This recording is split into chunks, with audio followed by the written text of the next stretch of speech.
Estamos ya de regreso en el programa, como lo había anunciado, estoy con Edwin Heredia de la Asociación Vida y Familia. Hoy vamos a hablar de elecciones, vamos a analizar el voto en el sur. Edwin, gracias por estar conectado con nosotros. Buenas noches, Enrique, ¿cómo estás? Ah, Muy bien, Edwin. Dime, el sur tiene, eh, eh, tiende a votar de una manera distinta a la del resto del país. Aunque en las últimas elecciones el tema se ha dado por un antifujimorismo. O sea, votamos, por ejemplo, por Pedro Pablo Kuczynski. Aquí Pedro Pablo Kuczynski ganó y posiblemente por eso pasó a segunda vuelta. Luego, entre Keiko y Pedro Pablo Kuczynski, Arequipa votó por Pedro Pablo Kuczynski. Cuando se enfrentó Ollanta contra Keiko Fujimori, votó por Ollanta. Ahora las cosas parecen poder analizarse de otra manera. ¿Tú crees que el sur vota contra Keiko o el sur vota hacia la izquierda radical? Yo pienso que las dos cosas, que ambas son ciertas, ¿no? Y que la suma de esos dos factores hace que, según las encuestas, el 54%, más de la mitad del sur, esté apoyando al candidato Castillo. Sin duda, Enrique, esta cifra a mí me causa mucha desazón, ¿no? Eh, Seré franco y te diré que incluso mella un poco mi ánimo de cara al futuro, porque eh, no comprendo, sinceramente, no comprendo cómo, bueno, tú has analizado, ¿no? Es decir, ya el sur, desde hace bastantes años, tiene un voto muy tirado hacia la izquierda, ¿no? Una izquierda algo radical, ¿no? Y cuando hablamos del sur son las regiones pues, de Arequipa, Puno, Tacna, Moquegua, ¿no? Incluso el Cusco también, Pero eso pero pasó, por ejemplo, en las elecciones regionales, ¿no? Prácticamente las elecciones regionales, las propuestas de izquierda ganaron casi en todos los departamentos del sur.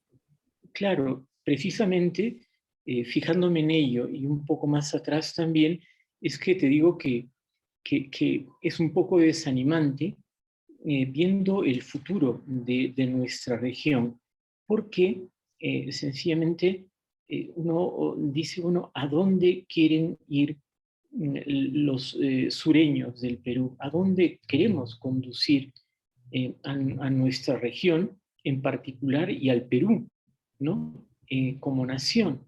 No se entiende. En el caso de Pedro Castillo, el candidato de Perú Libre, ¿no?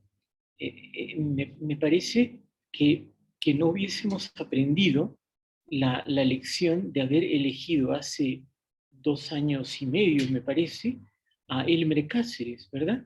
Es decir, hoy, eh, ¿cuántos de los que votaron por Elmer Cáceres podrían seguir dándole su aprobación? Creo que muy pocos, porque ha quedado demostrada su ineficacia, su ineficiencia, mejor dicho, ¿no?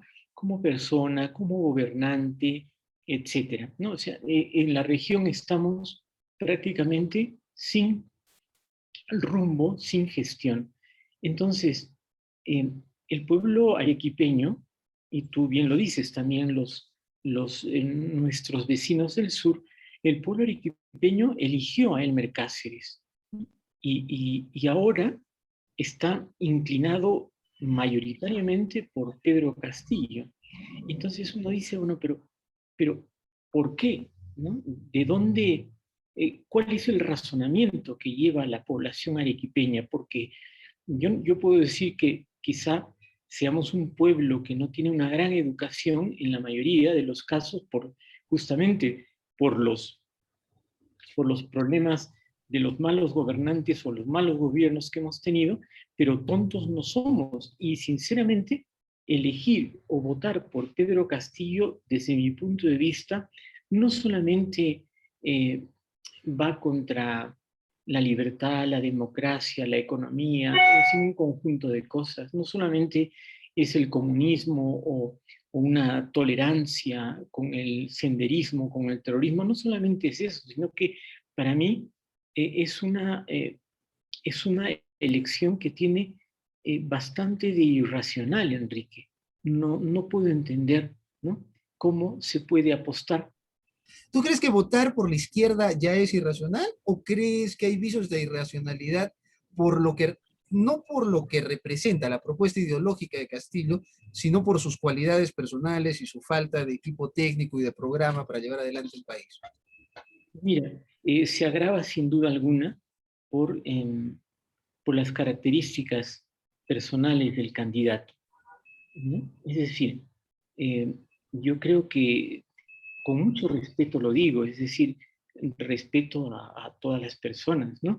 Claro, Pero es que eso es lógico, o sea, está postulando a la primera magistratura, conducir al país en el peor momento. Entonces, no se puede medir a las personas por igual. Es como que yo me postulara y muchos dirían, pero bueno, este señor no tiene las capacidades para ser presidente y dirigir un país. y por eso lo primero que quiero decir al respecto, Enrique, es que eso, respetando a las personas, discrepo totalmente con la postura de los que van a votar por Castillo, porque en primerísimo lugar, ¿no?, es decir, es una persona que carece de las condiciones personales mínimas para poder gobernar un país. Es decir, eh, vamos a ver, es un docente, ¿no? Es un profesor de carrera, pero ha destacado en su profesión, ha sido un profesor ilustre, no, podemos decir que no. Es decir, ¿qué cosa ha hecho en los últimos 10 años o más? Dedicarse al sindicalismo, a un activismo político, perdón, gremial, pero que está muy vinculado con la política, ¿no? En la huelga que lideró hace 4 años, ¿no?, y que causó un atraso enorme a los estudiantes peruanos y vamos a decir, y también y pérdidas para nuestro país, ¿no? En esa huelga no se llegó a ningún beneficio, es decir, se terminó la huelga y la situación estaba como al principio. O sea, fue totalmente inútil aquel liderazgo de este señor sindicalista. Luego, tenemos que no tiene un equipo técnico para gobernar. Cree que gobernar el Perú es como dirigir un colegio público, ¿no? Y probablemente no lo haría bien tampoco en un colegio Nunca lo he público. dirigido, ¿no? Ha sido profesor solamente. Nunca lo ha dirigido, o sea, no ha ejercido la dirección de ninguna institución propiamente. Bueno, sí sindical, pero ya sabemos que lo que es el SUTEP, el CONARE-SUTEP. Entonces, ni personalmente, ni equipo de personas que puedan gobernar con él una ideología, una ideología, la ideología comunista, que al margen de otras consideraciones como la libertad, la democracia, que estarían fuertemente, gravemente en riesgo, al margen de eso, es una ideología, una doctrina política que no ha llevado a buen puerto, no ha sido exitosa en ningún país del mundo, en ninguno. Incluso China es actualmente un capitalismo estatal, de Estado, ¿no? Pero ya se alejaron de lo que es el comunismo como todavía lo pueden entender en Venezuela. Rusia, a quien Rusia de tampoco, Rusia, ¿no? Rusia ya no es un país comunista, ¿no es cierto? Bueno, pero no podríamos decir tampoco que la gente está loca en el No. sur y simplemente vota de esa manera. ¿Qué crees que hace que en el sur, que en Puno, en Cusco, en Arequipa, en Tacna, en Moquegua, Castillo tenga preferencias, grandes preferencias? Sí, es una pregunta de difícil respuesta, porque ahí me estrello un poco con vamos a decir, con el sentido común de sí, nuestros compatriotas, ¿no?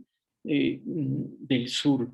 ¿Por qué lo digo? Mira, si dicen que en el sur el 54% votará a favor de Castillo, yo pienso que la mitad de ellos, la mitad, son los que realmente tienen la ideología de la izquierda, ¿no?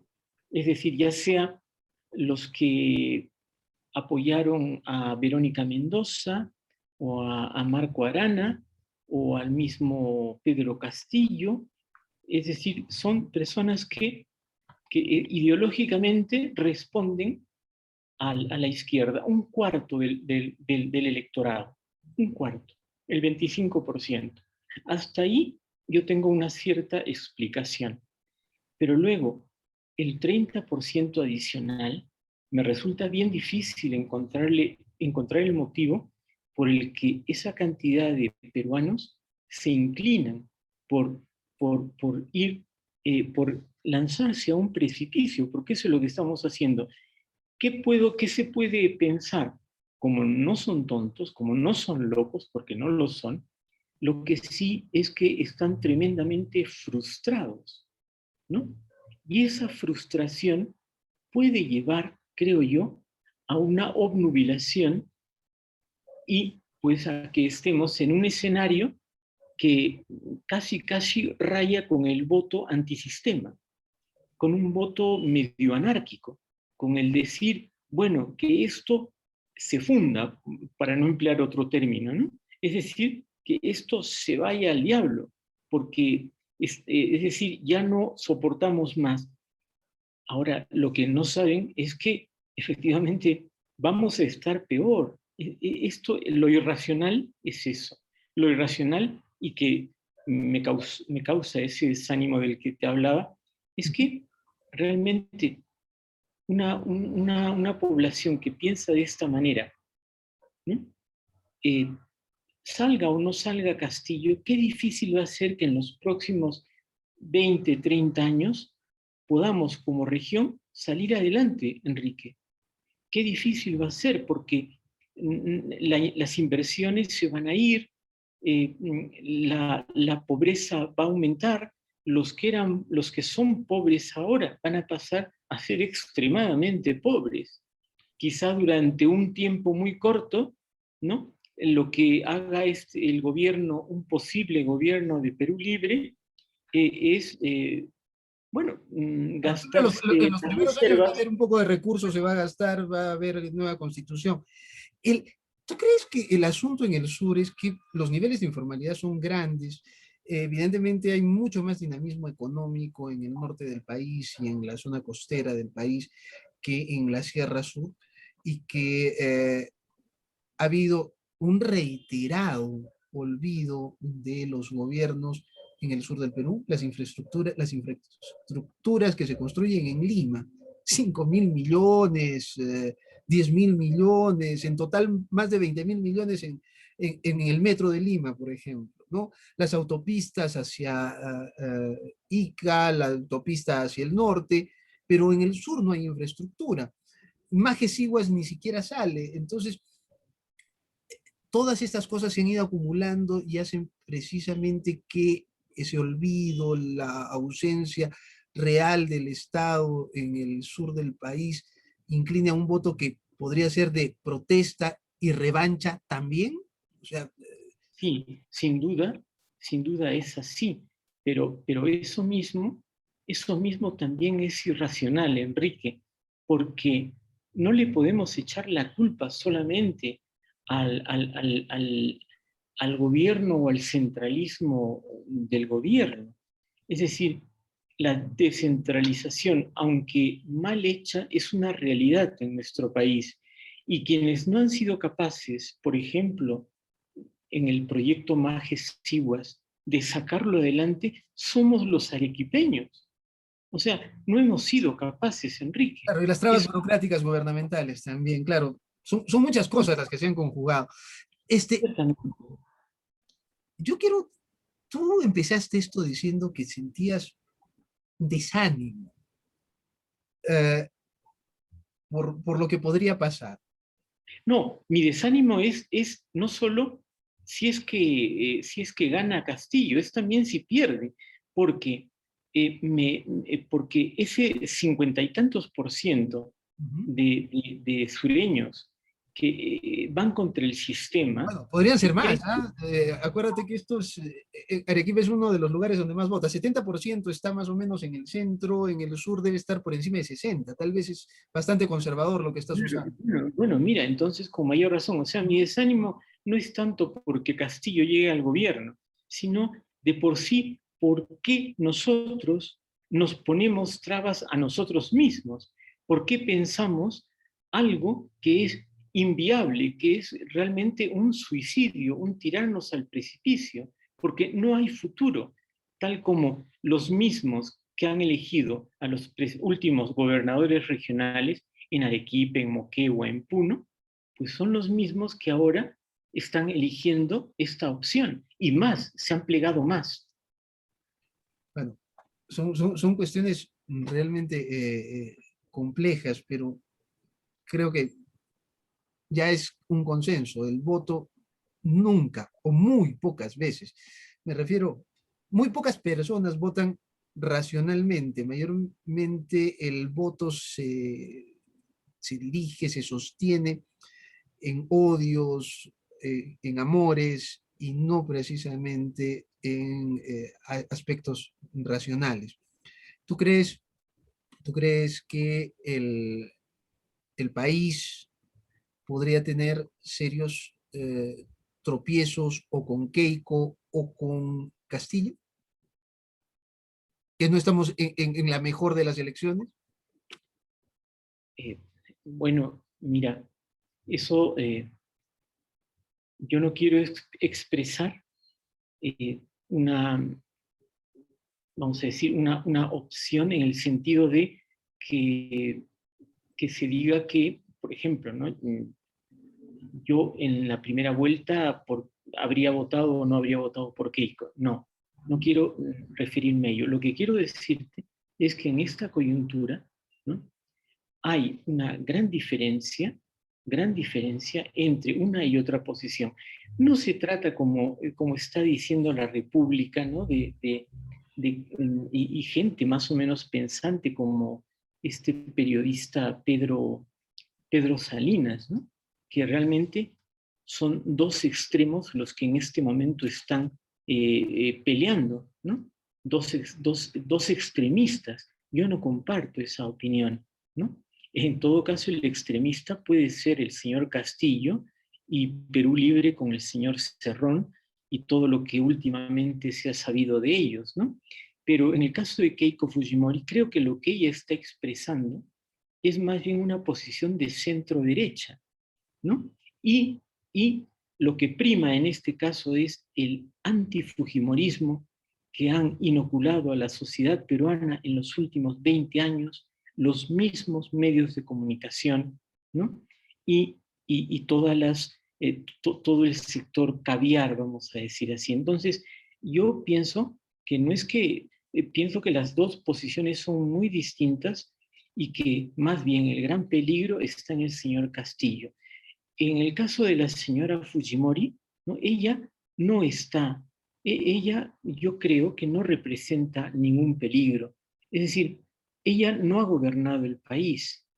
Ella está reafirmando continuamente su valoración y apego por la institucionalidad del Estado, del gobierno, de la democracia, la reafirmación de las libertades fundamentales. Entonces, yo no sé por qué, mejor dicho, sí sé por qué, porque hay un antifujimorismo, un odio muy grande que la sitúa como una extremista y hace pensar que cualquiera de los dos, mejor dicho, que los dos entrañan el mismo peligro, ¿no? Uno a un lado y el otro a otro lado.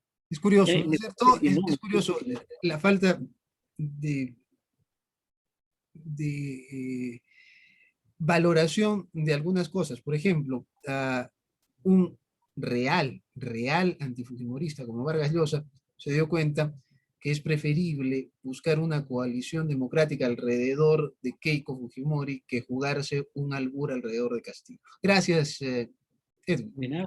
De nada, Enrique, de nada. Bueno, la próxima semana, a pocos días ya de las elecciones, probablemente con un poquito más de claridad en el panorama de las cifras, volvamos a hablar de este tema, porque da para mucho. Hoy nos hemos enfocado en el sur. Veremos lo que pasa en el país. Además, las cosas varían en el Perú en cuestión de días. Gracias, Edwin. De nada, Enrique. Hasta pronto. Ha sido Edwin Heredia de la Asociación Vida y Familia. Gracias a ustedes por habernos acompañado. Nos reencontramos mañana en modo